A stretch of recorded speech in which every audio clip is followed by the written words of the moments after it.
Olá, senhores. Bem-vindos à Hora do Crime, onde estudar o crime compensa. E aqui, no final, se você é aprovado ou não, você decide.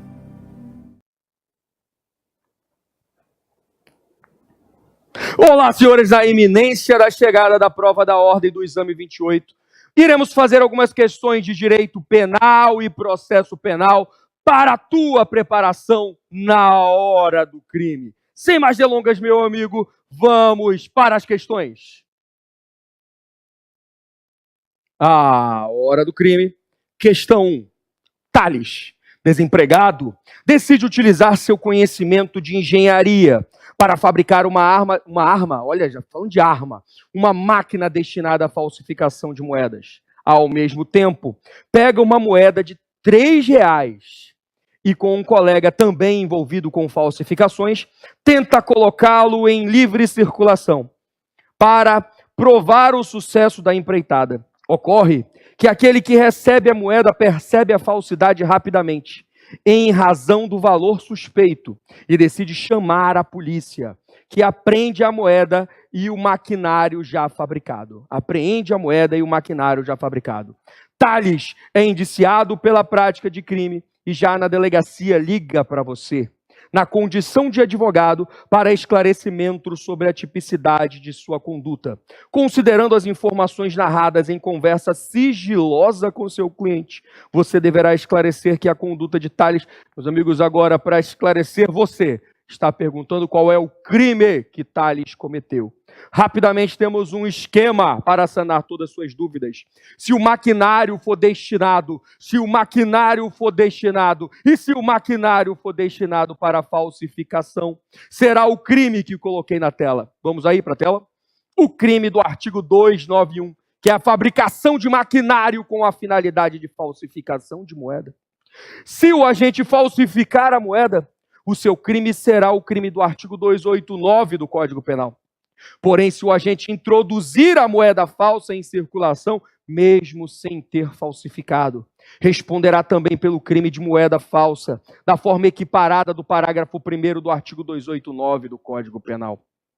Porém, se o agente receber de boa fé, prestem atenção nisso, aqui é o agente que recebe de boa fé, o dono da mercearia que recebeu a nota de R$50, e ele repassa sabendo que essa nota é falsa. Ele recebe de boa fé, não sabe que é crime. Decide passar o prejuízo para outra pessoa. E de repente, passa essa moeda para outra pessoa. Esse papel moeda para outra pessoa. Este responderá pela forma equiparada, não pela forma privilegiada do artigo 289. Terá uma pena menor do que aquele que falsifica. Tá bom, meus amigos? Só olhando a situação toda, você já sabe quais são os possíveis crimes que o nosso amigo Thales cometeu. Amigo de vocês, tá bom? Qual é o crime que ele cometeu? Maquinário.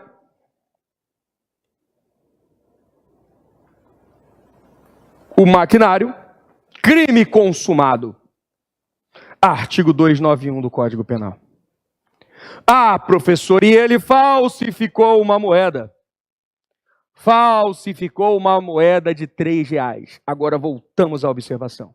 Muito cuidado quando a falsificação da alma cebosa for uma falsificação grosseira. Por quê? Porque se a falsificação for grosseira, e for grosseira a tal ponto de não ser hábil passar essa moeda para alguém, esse papel para alguém. Ah, professor, eu não estou conseguindo entender, tudo bem?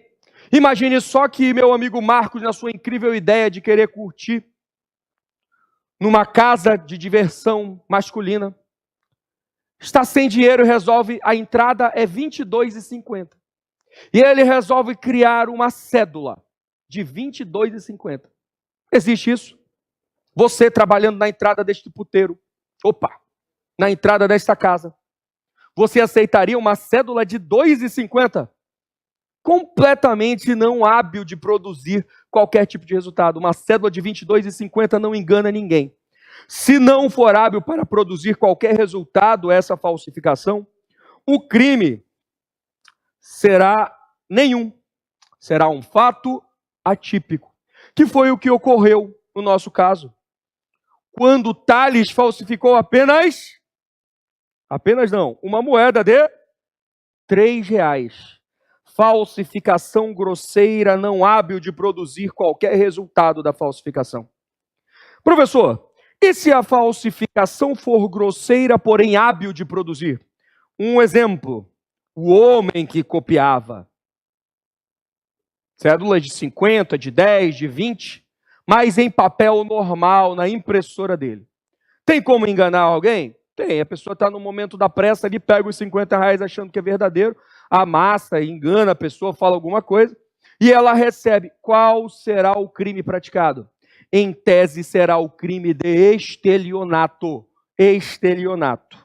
É o que diz a súmula 73 do STJ. Tá bom? Já olhe e grave essa súmula no seu material. Baseado nisso, nós sabemos que Tales cometeu apenas um crime. Qual foi o crime? Que ele já cometeu independentemente do uso de moeda falsa no valor de R$3. Qual foi? O crime de ter o maquinário. Esse crime já estava consumado. Também conhecido como crime obstáculo. Por quê, professor? Porque é um tipo penal criado para punir o que seria a preparação para a finalidade de Tales. Ah, professor, eu não entendi qual era a finalidade dele. Era só ter um maquinário? Não, era falsificar a moeda. Porém, o legislador penal vislumbrou essa possibilidade e pune hoje como crime autônomo do artigo 291 o agente que tenha maquinário destinado à falsificação de moedas. Baseado nisso, podemos dizer, e esse crime é conhecido como petrechos para falsificação de moeda. Temos aí a alternativa? Ele responde apenas pelo crime de petrechos para falsificação de moeda. Apenas por ele. Porque ele não responde pela falsificação. Porque ele falsificou um valor que não teria possibilidade de produzir efeito, não hábil, uma falsificação completamente grosseira. Tá bom, meus amigos? Grava esse esquema, tá bom? Vamos lá, questão 2. No dia 5/3/2015, Vinícius, 71 anos, insatisfeito e com ciúme em relação à forma de dançar de sua esposa, Clara, 30 anos mais nova, efetua disparos de arma de fogo contra ela, com a intenção de matar. Arrependido após acertar 2 disparos no peito da esposa, Vinícius a leva para o hospital, onde ela ficou em coma por 1 semana. No dia 12/3/2015, porém, Clara veio a falecer em razão das lesões causadas pelo disparo da arma de fogo. Ao tomar conhecimento dos fatos, o Ministério Público ofereceu denúncia em face de Vinícius, imputando-lhe a prática do crime previsto no artigo 121, parágrafo 2º, inciso 6 do Código Penal. Uma vez que no dia 9/3/2015 foi publicada a Lei 13.104, que previu a qualificadora antes mencionada pelo fato do crime ter sido praticado contra a mulher por razões de ser ela do gênero feminino. Durante a instrução na primeira fase do procedimento do Tribunal do Júri, antes da pronúncia, todos os fatos são confirmados, pugnando o Ministério Público pela pronúncia nos termos da denúncia. Em seguida, os autos são encaminhados ao advogado de Vinícius para a manifestação. Considerando apenas as informações narradas, o advogado de Vinícius poderá, no momento da manifestação para o qual foi intimado, pugnar pelo imediato. Vamos lá, meus amigos? Quando o crime foi praticado? No dia 5/3/2015. Quando foi editada a lei que acrescentou o feminicídio como forma qualificada em nosso ordenamento, como forma qualificada do crime de homicídio? No dia 9/3/2015, 4 dias após a prática do crime. Professor, por que o senhor está dizendo tudo isso? Fique atento. Porque essa é uma questão de lei penal no tempo. Aplicação da lei penal no tempo. Rege-se a aplicação da lei penal no tempo na teoria da atividade, considera-se praticado o crime no momento da conduta. No momento que o agente pratica ação ou omissão de natureza dolosa, será considerado o momento do crime. O momento do crime é o momento da conduta. Professor, e como que eu vou saber qual é a lei aplicada no momento do crime? O direito penal rege-se através do tempo regis actum.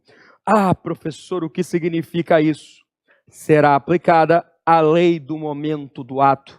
A lei será aplicada à lei que vigorava no momento do ato, no momento da conduta. Professor, mas tem exceções quanto a esse tempus regis actum? Sim, temos exceções sim. Quais são as exceções, professor? Quando a lei for mais benéfica, que não é o caso em tela. Ah, professor, eu não consegui entender. Tudo bem. Vamos lá? O crime foi praticado no dia 5/3/2015. 5/3/2015. Qual é o momento do crime? No momento da conduta. Qual será a lei aplicada? Tempus regis actum. A lei que vigorava no momento da conduta. Só vai ser aplicada a lei posterior em caso de sucessão de leis, se a lei for benéfica, que não é o caso. A nova lei trouxe para esse crime, que era do artigo 121 do Código Penal, a qualificadora do parágrafo 2º, inciso 6 do Código Penal, que é o feminicídio. Se foi uma qualificadora, essa nova lei é uma novatio legis impejus. Novatio legis impejus.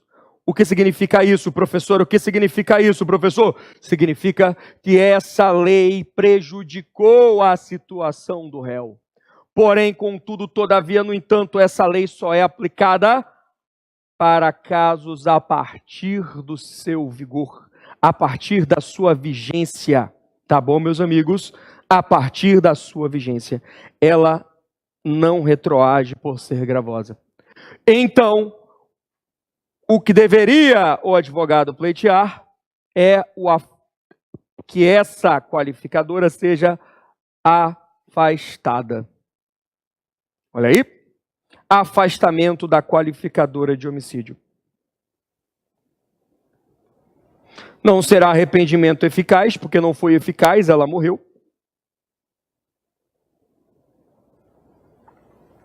Não vai ser desistência voluntária, que não houve desistência voluntária. E não é tentativa, o crime é consumado. Tá bom? Vamos lá. Próxima. Paulo e Pedro combinam de praticar um crime de furto em determinada creche, com a intenção de subtrair computadores. Pedro, então, sugere que o fato seja praticado em um domingo, quando o local estaria totalmente vazio e nenhuma criança seria diretamente prejudicada.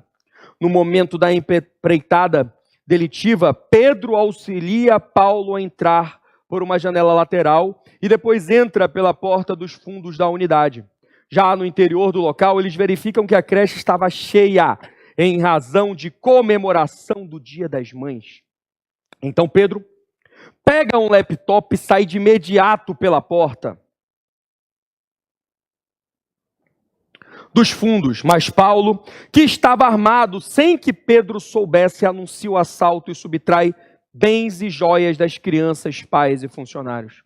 Captadas as imagens pelas câmeras de segurança, Pedro e Paulo são identificados e denunciados pelo crime de roubo duplamente majorado.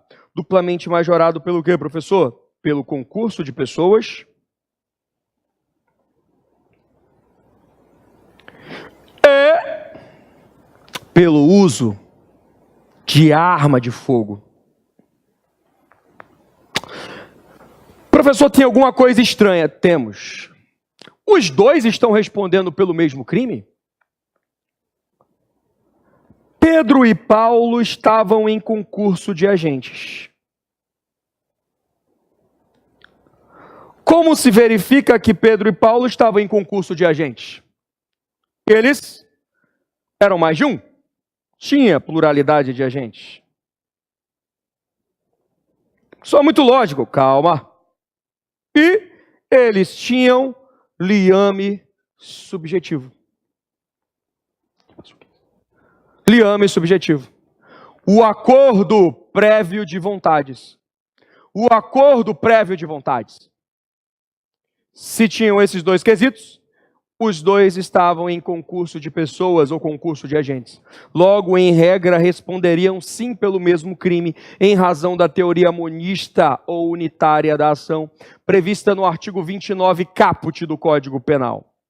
A regra é que eles responderiam nos termos do artigo 29 caput do Código Penal, ou seja, os dois responderiam pelo mesmo crime, porém cada um na medida de sua culpabilidade. Vamos continuar?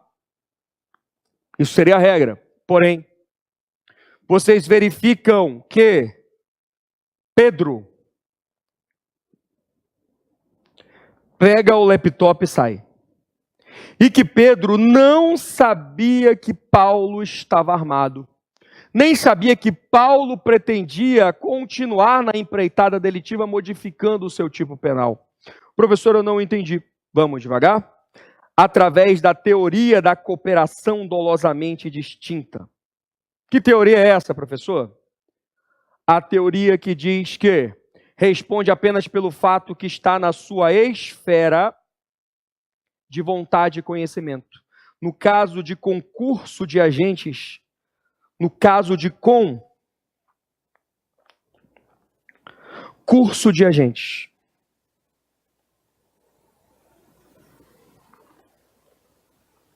o agente só responde pelo fato que está na sua esfera de vontade e conhecimento. Eles não têm liame subjetivo, acordo de vontades, eles só responderão em conjunto pelaquilo que acertaram. Se um dos agentes tomar conduta autônoma, apenas ele responderá pelaquele crime. Não entendi, professor, tudo bem? Eu e o meu amigo Marcos entramos na casa de uma senhorinha de 93 anos de idade. E a senhora estava dormindo. Eu subtraio os bens dela e o Marcos encontra a senhora deitada na cama e a estupra. Vamos responder por roubo ou por furto qualificado. E o Marcos vai responder tanto pelo furto quanto pelo crime autônomo que cometeu, sem a minha vontade, sem o meu acordo. Eu só subtraí isso aí. Ele ficou, subtraiu e ainda estuprou. Olha aí, ó. Teoria da cooperação dolosamente distinta. Eu só respondo por aquilo que estava em minha esfera de vontade e conhecimento, enquanto Marcos responde pelas condutas autônomas que cometeu. Também foi levantada nas questões a participação de menor importância. Participação de menor importância, você vai utilizar a teoria dos bens escassos para dizer se a participação é de maior ou de menor importância. Teoria dos bens escassos, sim. Se o bem fornecido é um bem comum, a participação é de menor importância. Se o bem fornecido em participação for um bem escasso, a participação será de maior importância. Professor, eu não entendi. Corta para mim, então. Corta para 14. O Marcos, ele quer matar uma senhora. Você está um assassino de senhora hoje, o Marcos.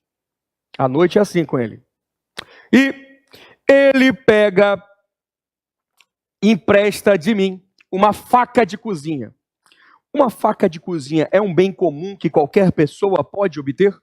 Que ele poderia obter até sem a minha ajuda? Sim, mas eu empresto para ele a faca de cozinha, sabendo que ele quer matar a senhora. Ele fala, me empresta a faca de cozinha que eu quero ticar uma senhora ali da minha rua. Falo, vai lá, meu amigo, tamo junto e misturado. Ele pega a faca e vai ticar a senhora. Minha participação foi com bem comum que qualquer um pode achar? Sim, então foi uma participação de menor importância. O que seria uma participação de maior importância? O Marcos, ele gosta de estuprar senhoras que fiquem com o olho aberto, sentindo tudo, mas sem falar nada e sem se mexer. Olha o modus operandi desse estuprador. Ele está rindo ali, né? Acredito que seja verdade.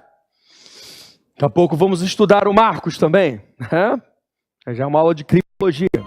O que é isso, professor? Olha o sangue velho caindo aí. Olha o sangue velho caindo, né? Corta agora para mim. Vou limpar o sangue. Pronto, limpei o sangue. Olhe para mim.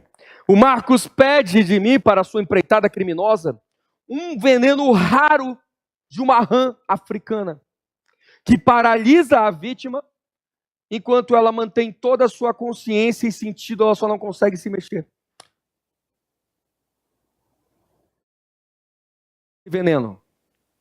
Esse veneno é algo comum ou algo escasso? É algo escasso, é um bem raro. Se for um bem escasso, a minha participação será, embora eu não tenha cometido crime, a minha participação será de maior importância. Tá bom? Vamos para a tela.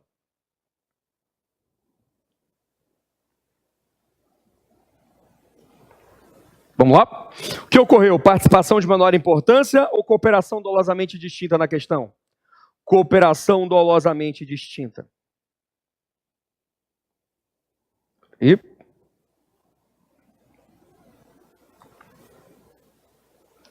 cooperação dolosamente distinta. Fazendo com que, quer saber a responsabilidade de Pedro, né? Pedro só pegou o laptop e saiu.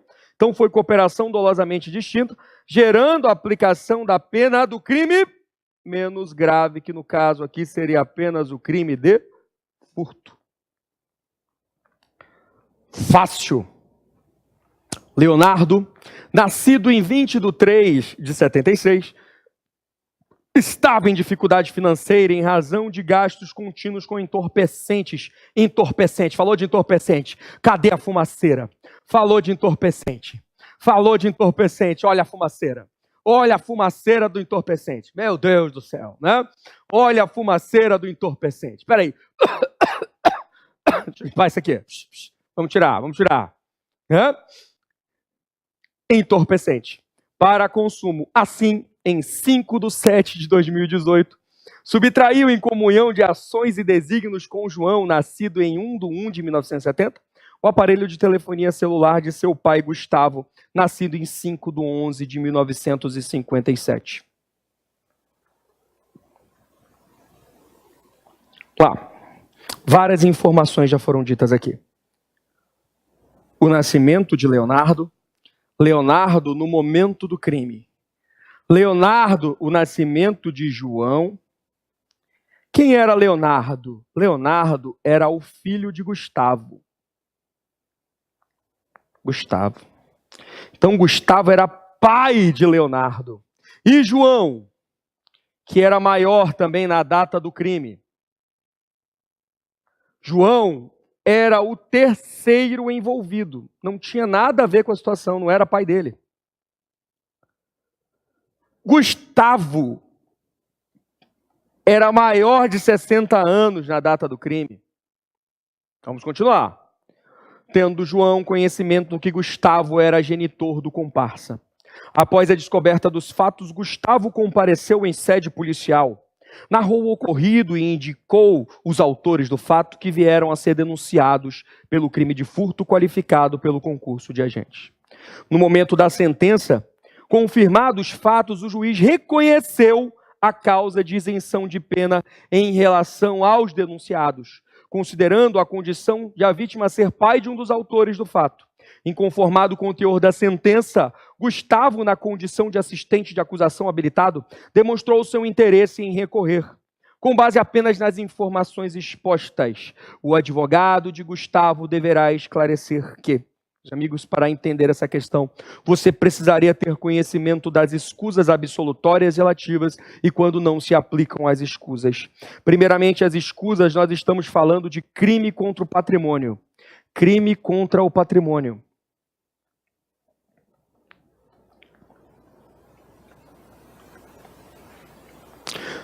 No caso das escusas absolutórias previstas no artigo 181 do Código Penal, aquele que pratica o crime contra o patrimônio, tendo como vítima cônjuge ou companheiro, ascendente ou descendente, estará isento de pena. Professor, significa que eu posso subtrair a minha mãe e o meu pai? Estará isento de pena no direito penal. Calma, teremos algumas exceções. Posso subtrair minha mãe, meu pai, meu cônjuge, meu companheiro? Pode. Mas você pode se dar mal também.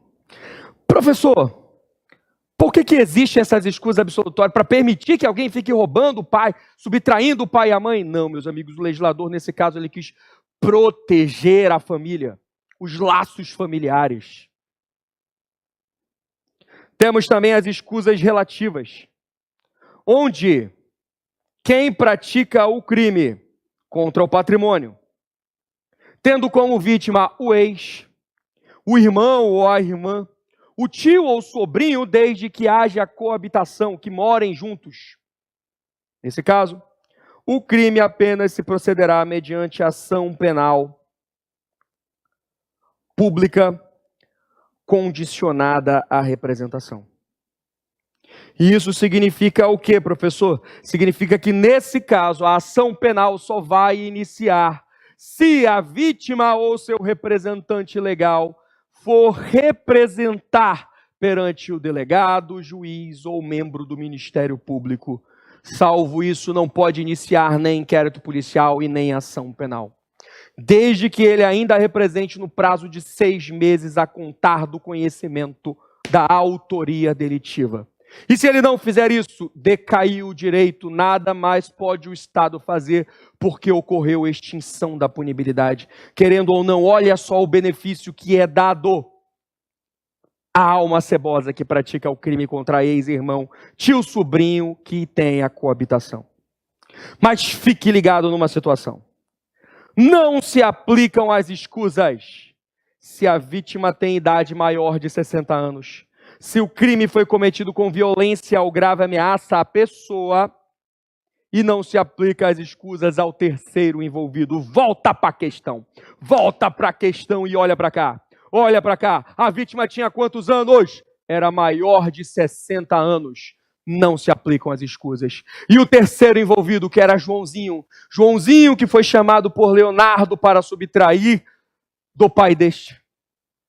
O terceiro envolvido, também não se aplicam as escusas. Estava errado o juiz, estava certo Gustavo ao recorrer.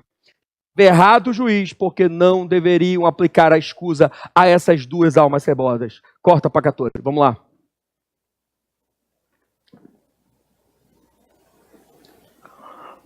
Nenhum dos dois tem direito.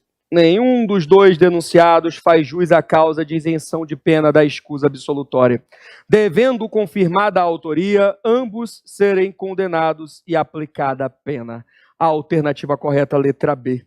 Sem mais delongas, vamos continuar. Questão 5. Inconformado com o fato de Mauro ter votado em um candidato que defendia ideologia diferente da sua, João desferiu golpes de faca contra seu colega, assim agindo com a intenção de matá-lo. Existia aqui, meus amigos, o animus necandi, a vontade de matar. Acreditando ter obtido o resultado desejado, João levou o corpo da vítima até uma praia deserta e o jogou no mar. Dias depois, o corpo foi encontrado e a perícia constatou que a vítima morreu afogada. E não em razão das facadas desferidas. Como foi que a perícia atestou isso, meus amigos? Como foi que a perícia atestou isso? Eu estava lá. Água no pulmão. O morto não respira. Como poderia, então, o corpo ter sido jogado lá ter água no pulmão? Porque ainda havia vida quando ele foi jogado no mar. Volta para a questão. Dias depois, o corpo foi encontrado e a perícia constatou que a vítima morreu afogada, e não em razão das facadas desferidas por João. Descobertos os fatos, João foi preso, denunciado e pronunciado pela prática de 2 crimes de homicídio doloso, na forma qualificada em concurso material.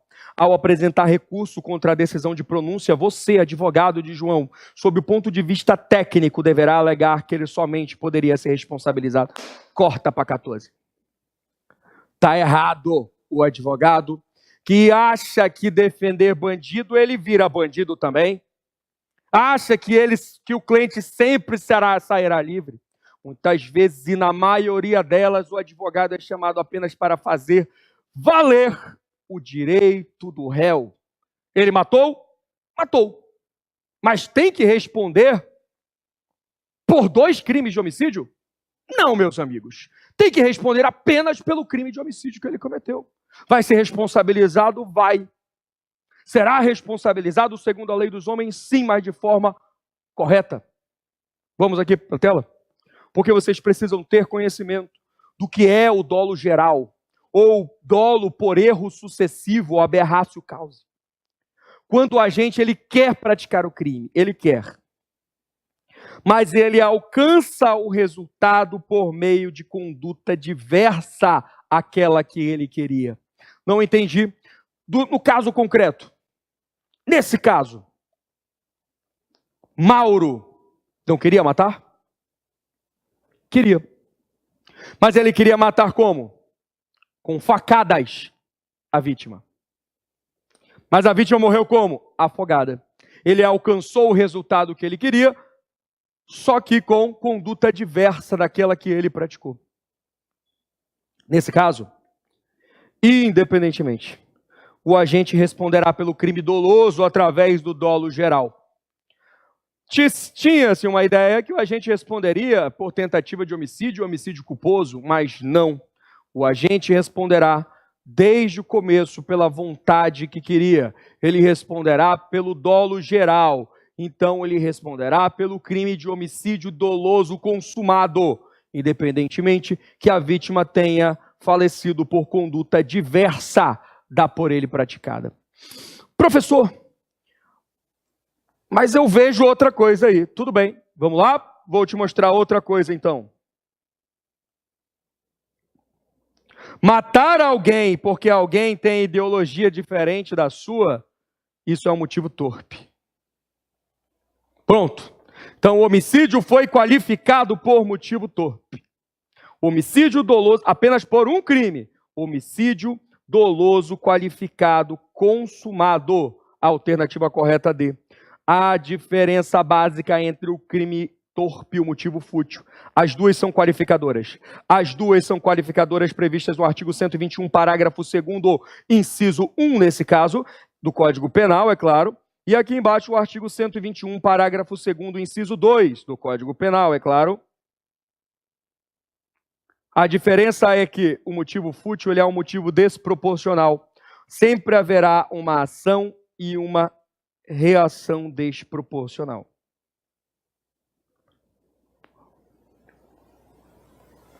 Pode o agente, por causa de política, responder também por motivo fútil? Pode. Eu defendo determinada ideologia. Aí a pessoa chega para mim e fala, é tu, seu Minion, não sei o que dos Minion. Aí eu, é Minion, é? Então pega meu Minion. Pá! 3 tiros na lata. 3 tiros na lata. Cadê os 3 tiros na lata? Sangue velho escorrendo aí, ó. 3 tiros na lata. O agente, olha aí, os 3 tiros. Ó. Pá, olha aí, 3 tiros na cacholeta. Te liga no movimento. O cara xingou o meu político de estimação e eu o matei. Teve uma reação? Teve uma ação? Teve uma ação. O cara xingou meu político de estimação. Teve uma reação desproporcional? Sim. Agora é motivo fútil. Se teve ação e reação desproporcional, é motivo fútil. Se não, podemos dizer que é um motivo torpe e repugnante. Vamos continuar. Questão 6. Kátia procura você na condição de advogado para que esclareça as consequências jurídicas que poderão advir do comportamento de seu filho, Marlon, pessoa primária e de bons antecedentes que agrediu a ex-namorada, ao encontrá-la em um restaurante com um colega de trabalho, causando-lhe lesão corporal de natureza leve. Meus amigos, ele era ex. Ele era ex. Se aplica a Lei Maria da Penha? Sim, se aplica. Esqueminha aí do lado. Várias observações aqui. Se aplica a Lei Maria da Penha, porque estava na esfera de proteção dela, de relação íntima, mesmo que seja ex. Onde que está descrita essa esfera de proteção da lei? Na Lei 11343 de 11340 de 2006. Lá fala sobre o âmbito de proteção da Lei Maria da Penha. E ex está incluído nesse âmbito de proteção também. A mulher é protegida até do seu ex. Observação importante: lesão corporal na Lei Maria da Penha, independentemente do grau da lesão, sempre será de ação penal pública incondicionada. É o que diz a súmula 542 do STJ. Sempre terá natureza incondicionada. E outra observação importante que está no artigo 41 da Lei 11.340 de 2006. Não se aplica a Lei 9.099 nos casos protegidos pela Lei Maria da Penha. Ou seja, o agente não vai ter nenhum benefício da Lei 9.099. Não vai ter transação penal, nem composição civil, e muito menos há de se falar que ele também não terá o direito ao sursi processual.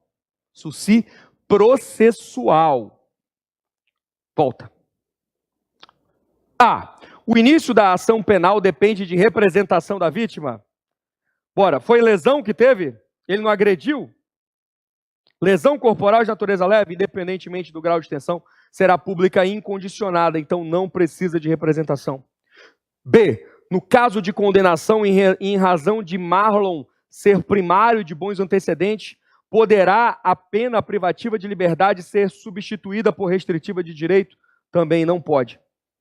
Também não pode. Vamos colocar essa observação aqui. Não haverá substituição por pena restritiva de direitos. E embora a lei tenha dito que apenas aquela não haverá substituição por pena restritiva de direito, que culmine em pena de multa ou prestação, outra prestação pecuniária, qualquer prestação pecuniária. Meus amigos, o STJ entende que não pode, no caso de Lei Maria da Penha, nenhum tipo de substituição por pena restritiva de direito. No caso da proteção da Lei Maria da Penha, não pode. Vamos lá. Então essa daqui está errada. Não pode ser substituída. C, em razão do agressor e a vítima não estarem mais namorando quando ocorreu o fato, não será aplicada a lei. Está dentro da esfera de proteção, sim. Olha na última aí. No caso de condenação por Marlon primário, por ser Marlon primário de bons antecedentes, mostra-se possível a aplicação do sursi da pena. Eu disse que não é aplicado o sursi processual do artigo 89 da Lei 9.099 de 95. Mas pode ser aplicado o sursi da pena? Pode, porque o sursi da pena tem previsão no Código Penal. No artigo 77 do Código Penal. Tá aí, ó, alguns requisitos. A pena não ser superior. O que seria o sursi da pena? Seria a suspensão condicional da pena. A suspensão da pena desde que o agente preenchesse determinadas condições, cumprisse determinadas condições. Suspensão da pena. A pena ficaria suspensa, embora condenado, suspensa sem cumprimento. Pena não superior a 2 anos. Condenado não reincidente em crime doloso, quando os motivos, circunstâncias, culpabilidade, antecedentes, conduta social e personalidade do agente forem condizentes com a medida. E quando não for cabível nem indicada as medidas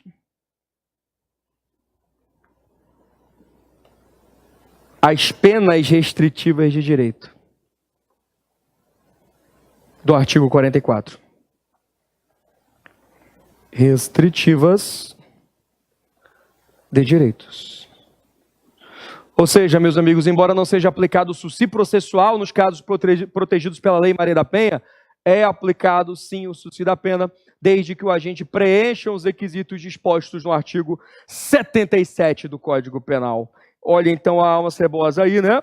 Vai responder pelo crime, porém pode ter o benefício do sursi da pena, tá bom? Vamos lá, questão 6. Vanessa cumpre pena em regime semiaberto, em razão de segunda condenação definitiva por crime de tráfico armado. Durante o cumprimento, após preencher os requisitos, requer ao juízo da execução por meio de seu advogado a progressão para o regime aberto. Considerando as peculiaridades do caso, a reincidência específica e o emprego de arma, o magistrado, em decisão fundamentada, entende por exigir a realização de exame criminológico. Com o resultado, o magistrado competente concedeu a progressão de regime, mas determinou que Vanessa comparecesse em juízo quando determinado, para informar e justificar suas atividades, que não se ausentasse sem autorização judicial da cidade em que reside e que prestasse, durante o período restante de cumprimento de pena, serviços à comunidade. Tá bom, meus amigos? Intimada da decisão, considerando as informações expostas, poderá a defesa técnica de Vanessa apresentar recurso de agravo em execução, alegando que...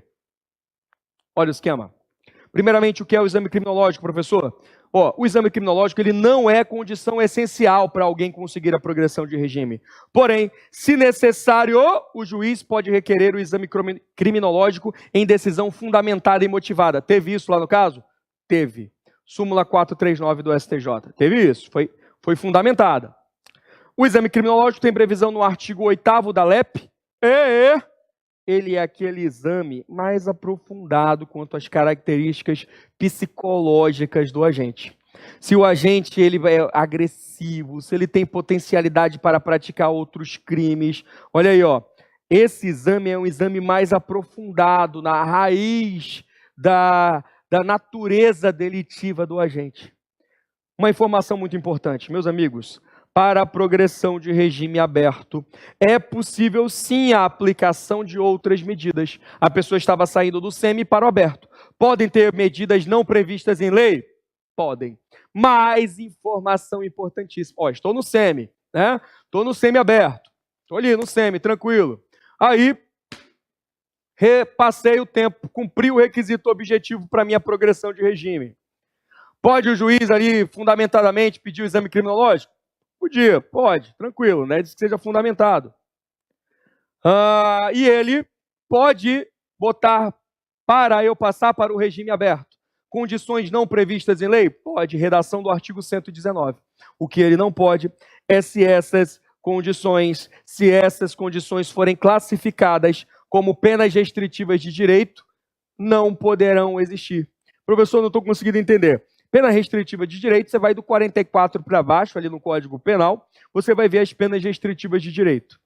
A prestação de serviço à comunidade é um exemplo de uma pena restritiva de direito. Pode, então, ela figurar aí? Eu disse que não pode. Podem ter outras medidas para o regime aberto? Pode. Só não podem ser classificadas essas outras medidas como penas restritivas de direito. Então, nesse caso, embora ela pudesse ter outras medidas, não poderia ser o serviço à comunidade. Nós temos aí essa informação? Está aí. A alternativa correta, letra B. Tá bom, meus amigos? Vamos lá. 2. Após ser instaurado o inquérito para apurar a prática de um crime de lesão corporal culposa praticada em direção de veículo automotor, foi identificado que o autor dos fatos seria Carlos, que, em sua folha de antecedentes criminais, possuíam 3 anotações referentes à condenação com trânsito julgado pela prática da mesma infração penal, que é o quê? Lesão corporal de natureza culposa. Todas aptas a configurar reincidência quando da prática do delito ora investigado. Encaminhados autos ao Ministério Público, foi oferecida denúncia em face de Carlos pelo crime antes investigado. Diante da reincidência específica do denunciado civilmente identificado, foi requerida a decretação da prisão preventiva. Recebidos autos, o juiz competente decretou a prisão preventiva, reiterando que a reincidência de Carlos e destacando que essa circunstância faria com que todos os requisitos legais estivessem preenchidos. Completamente legal essa medida do juiz.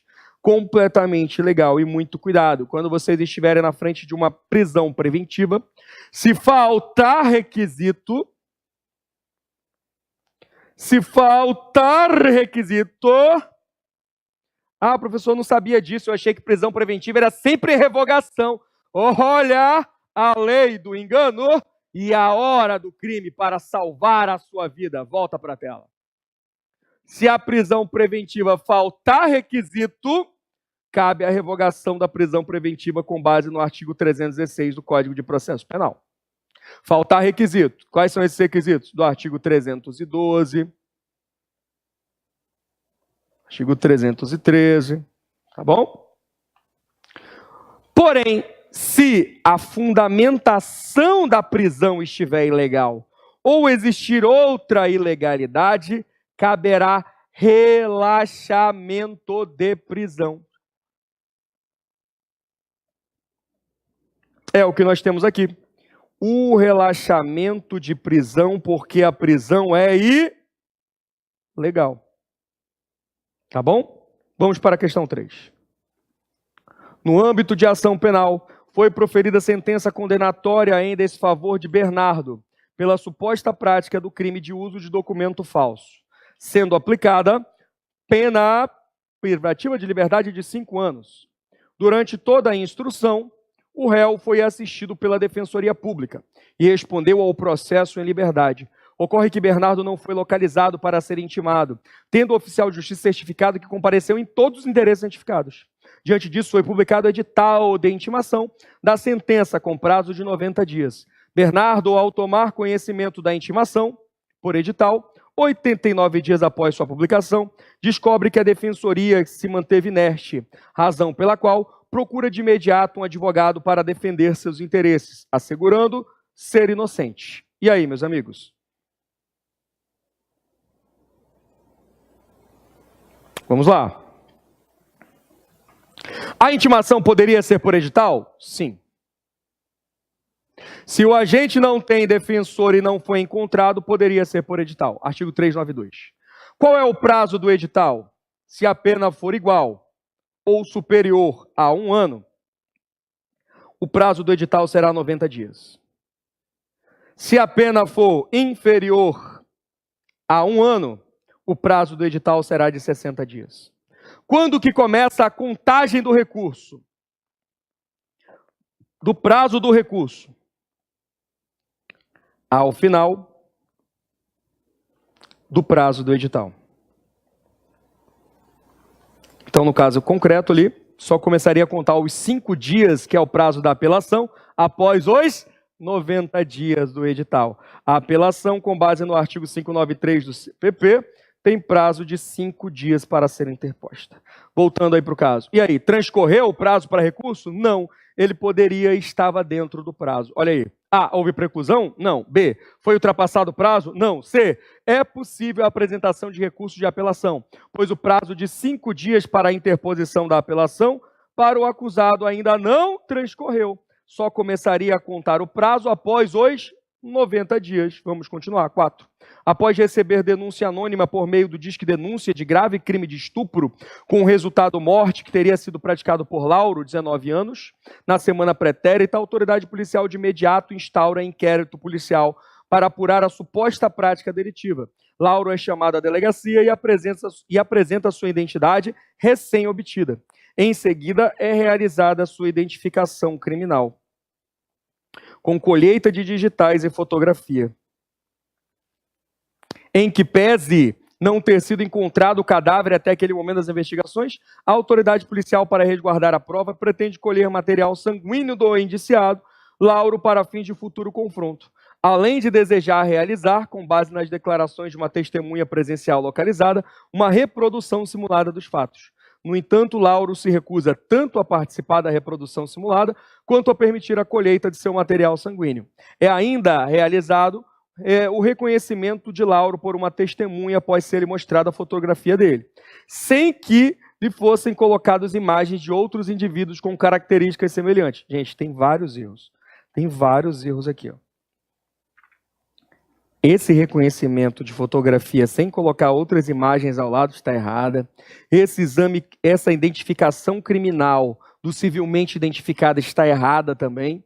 E outra coisa que está errada, bem aqui em cima, ó. Denúncia anônima, por si só, não serve para instaurar inquérito policial. Por si só, não serve para instaurar IP. Instaurar inquérito policial, tá bom? Professor, tem observações importantes? Tem aqui, ó. A delatio criminis apócrifa inqualificada, também conhecida como denúncia anônima, como eu disse ali, por si só, não pode servir para instaurar IP.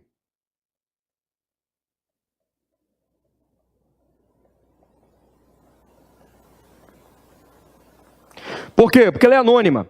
Deveria a autoridade proceder a diligências para verificar a veracidade e só assim instaurar o inquérito policial. Tá bom? Agora, outro erro bem interessante para a gente falar é a lei de identificação, artigo 2º da lei 12.037 de 2009. A lei de identificação, essa lei aqui. O que serve como identificação? RG, carteira de trabalho, carteira profissional, passaporte, carteira funcional ou outros documentos que sejam de identificação. Professor, pode ter identificação criminal de um civilmente identificado? Pode. Se esse olha aí, pode ter identificação criminal como exceção, desde que o documento esteja rasurado, o documento seja antigo, o documento pareça falsificado. Existam ali documentos conflitantes com a mesma foto e 30 nomes diferentes. Tá bom, meus amigos? Vamos lá. Se o documento for antigo também, o cara está com o documento dele de 12 anos, ele tem 60. Poxa, difícil, hein? Vamos lá? O que mais, professor? Quando mais pode o civilmente identificado ser colocado para identificação criminal? Quando ele tiver antecedentes de falsificação.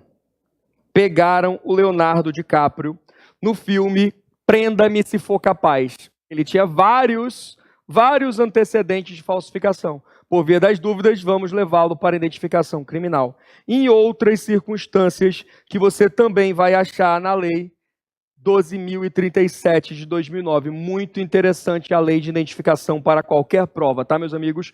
Mas, em regra, o civilmente identificado não será identificado criminalmente, salvo se o documento estiver rasurado, for antigo, falsificado, documentos conflitantes, antecedente de falsificação e outras previstas em lei. Então, meus amigos, vamos voltar aqui para a questão. De baixo para cima, arriba para baixo. De cima para baixo, então.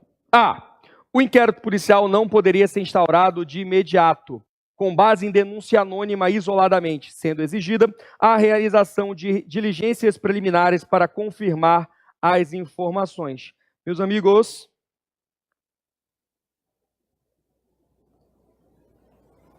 essa daqui está correta. Vamos verificar por que as outras estão erradas. B. O indiciado não poderá ser obrigado a fornecer seu material sanguíneo para a autoridade policial, ainda que seja possível constrangê-lo a participar de reprodução simulada? Não. O vício do inquérito policial que tange ao reconhecimento de pessoa invalida a ação penal?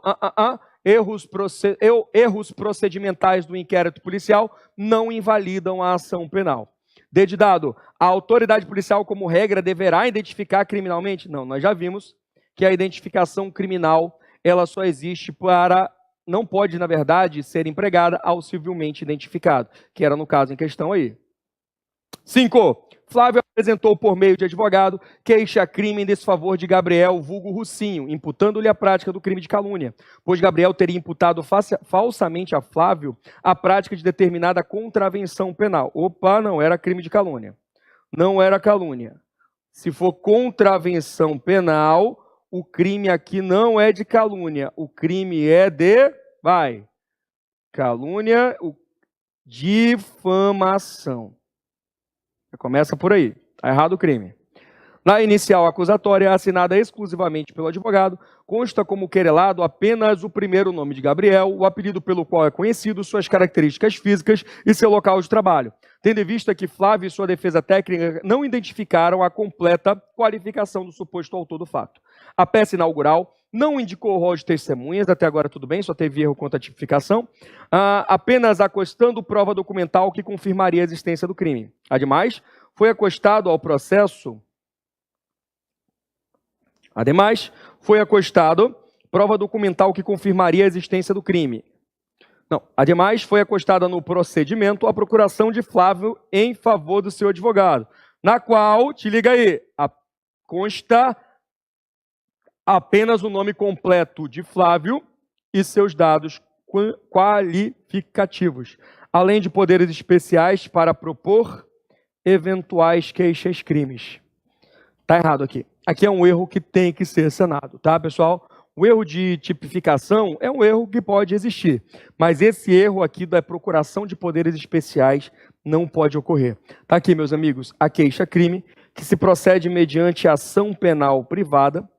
O advogado, ele deve ter procuração com poderes especiais, que tem que conter obrigatoriamente duas coisas. Nome do querelante, que tinha... E menção do fato criminoso. Tem que ter uma menção do fato criminoso. É o que diz o artigo 47 do Código de Processo Penal. E isso está faltando aqui. Tá bom, meus amigos? Bora logo aqui para as questões, para as alternativas. A. Sob o fundamento de que não poderia ter sido apresentada sem a completa... Olha aí, ó. Vamos lá, devagar. Após a citação de Gabriel, em seu local de trabalho para a manifestação, considerando apenas as informações expostas, caberá à defesa técnica do querelado pleitear sob domínio de vista técnico a rejeição da queixa-crime. Tem que pedir a rejeição. Mas com base no quê? Vamos lá. A. Sob o fundamento de que não poderia ter sido apresentada sem a completa qualificação do querelado. Gente, pode sim. Tá bom? É o querelante que é obrigado.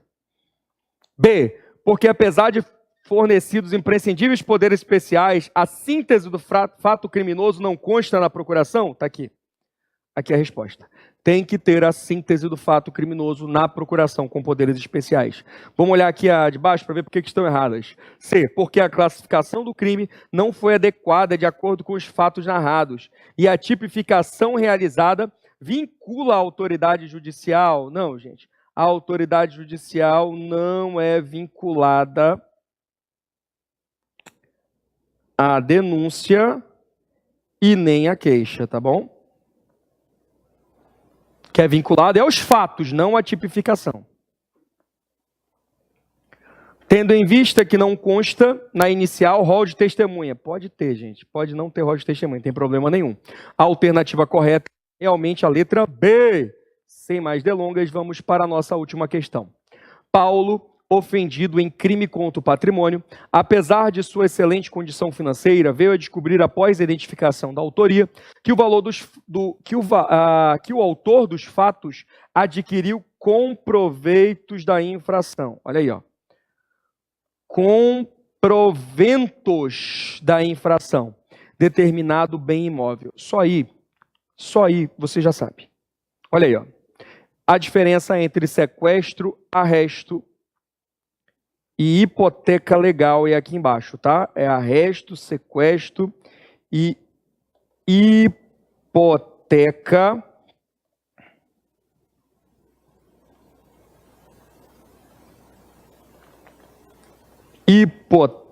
legal. Tá bom, meus amigos? As medidas assecuratórias, né? Olha aí, qual é o único desses que tem bens de origem ilícita? O sequestro. O sequestro ele pode ser de bem imóvel ou imóvel e ele serve para impedir que o criminoso goze dos benefícios com proveito da infração. Pegar de volta tudo que ele comprou. O juiz pode decidir de ofício, pode ser a requerimento do Ministério Público ou do ofendido, ou até por representação da autoridade policial. Isso mesmo, a autoridade policial, ela pode também representar pelo sequestro dos bens. Está investigando ali, tira dele todos os carros e a casa que ele comprou, aquele traficante, né? Olha aí. Vamos lá. 6. Paulo, ofendido em crime contra o patrimônio, enfim, vamos lá. Com proventos da infração, determinado o bem imóvel. Diante da descoberta, procurou você, na condição de advogado, para a adoção das medidas cabíveis, com base apenas nas informações expostas. E aí, pessoal? Nós já sabemos, se o bem é ilegal, ele tem que ser sequestrado. Desde que após o oferecimento da denúncia, não, o delegado pode fazer também na fase do inquérito policial. Olha aí.